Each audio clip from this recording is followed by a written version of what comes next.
এই যে দেখো ভেবলু খেতে এসছে, আর এই যে দেখো কাজু ভেবলুকে শাসাচ্ছে।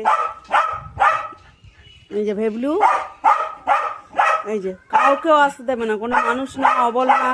দেখি ভেবলু, হ্যাঁ সবাইকে এরকমভাবে শাসাবে। এই রোজ খেতে আসে, এর নাম আমরা দিয়েছি ভেবলু। এই যে একেবারে মস্তান, ওকে শাসাচ্ছে, দেখো কাজু মস্তান। ওই যে ভেবলু প্রথম প্রথম ভয় পেতে, এখন আর ভয় পায় না, অভ্যেস হয়ে গেছে। এই বকা খাওয়া, কাজুর বকা খাওয়ার অভ্যেস হয়ে গেছে, এখন ও দাঁড়িয়ে থাকে, আগে ছুটে পালাতো। এই যে ভেবলুকে আমরা একটু খেতে দেবো, আমি আর কি জানি না ও কি খাবে, একমাত্র বিস্কুট দিলে খায়, ডগি বিস্কুট যেটা আলাদা হয় না, মানে অবলাতে কুকুরদের জন্য ওটা খায়, ও আর কিছু খায় না, ওটাই ওকে। এই যে আমি বিস্কুটের প্যাকেট এনে, দেখতে পাচ্ছ না বোধহয় তোমরা, আমার হাতে বিস্কুটের প্যাকেট আছে, ভেবলুকে দেবো।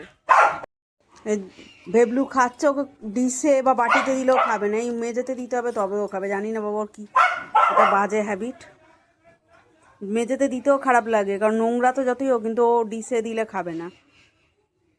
আবার বিস্কুটে দিতে হবে, অন্য কিছু খাবার দিলে খাবে না। এই যে কাজুর ওই যে বকা সহ্য করেও ভেবলু খাচ্ছে, কিছু করার নেই, কাজু যা বকে ওকে, ওই বা কতদিন সহ্য করবে বকা।